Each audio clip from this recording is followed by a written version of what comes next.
Literary theory. In this lecture, I will be covering theory in general, literary theory, close reading, various kinds of theories based on the rhetorical triangle, and the application of literary theory to interpretation. Theories are concepts about how things work. Usually, they are abstract ideas grounded in specific evidence, but not necessarily including that evidence. For example, a theory of flight might discuss aerodynamics generally, without reference to the experiments on which the theory is based. In literature, theory addresses how literature operates.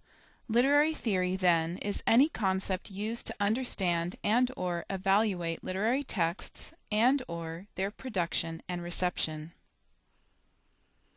The most basic literary theory is that textual elements matter to meaning. This theory encourages readers to examine textual elements like symbols and wording as part of interpretation.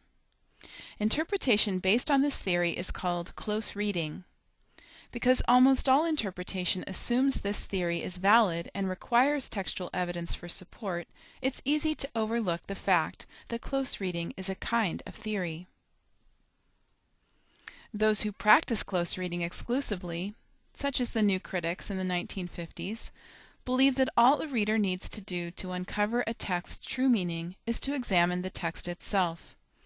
This belief relies on the theory that interpretation of a text can be separated from a reader's personal knowledge and experience, which I'm pretty sure cannot be done.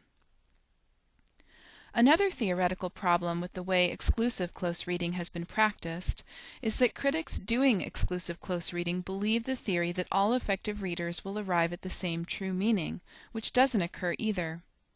Of course, some readings are better than others because they are more grounded in the text, but there is also a wide variety of defensible interpretations for any text that differ considerably from one another. So exclusive close reading doesn't work well in practice because the theoretical assumptions undergirding it are inaccurate. Close reading is a valuable part of interpretation, but it can't operate alone.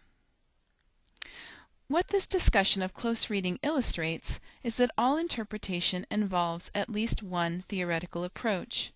Even folks who claim not to be using a theoretical approach are enacting the theory that interpretation can occur without theoretical perspective.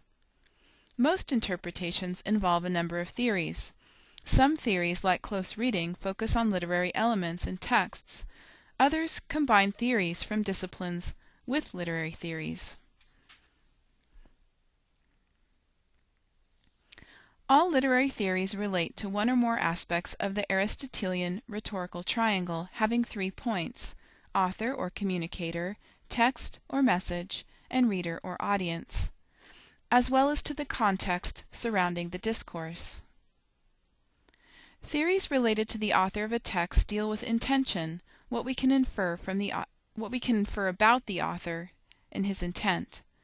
Many of these use biographical and historical information about the author's context in order to ascertain intention.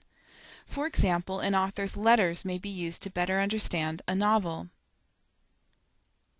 Theories related to the text itself are often categorized as close reading, but theories assuming the importance of the historical context of a text move beyond close reading by employing historical information. An example of this approach might be researching the publication history of a novel. Another text-based theory that has become increasingly popular is deconstruction. Critics employing deconstruction theory believe that all texts are inherently contradictory. That is, they all include contradictory elements that cause them to deconstruct themselves. Thus, interpretations involving deconstruction might examine ambiguities in a text and explain why they exist. Theories related to the reader are usually called reader response theories.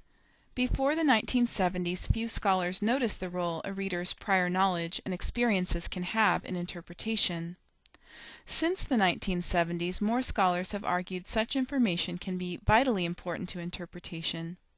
This theory has resulted in scholarly criticism that can include details from the reader's own life, used to explain why he or she interprets a text a certain way.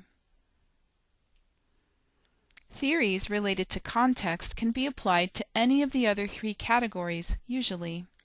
For example, historical and cultural criticism apply to the contexts of author, text, and reader. Similarly, feminist or gender criticism could examine gender issues related to author, reader, and perhaps surprisingly, text. Texts can be analyzed for evidence that they are masculine or feminine. Characters within texts can be analyzed in terms of the way they enact gender.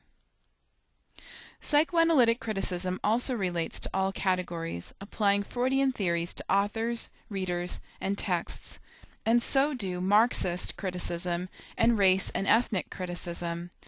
Race and ethnic criticism are obvious. They look at elements associated with assumptions about race and ethnicity in connection with authors, readers, and texts.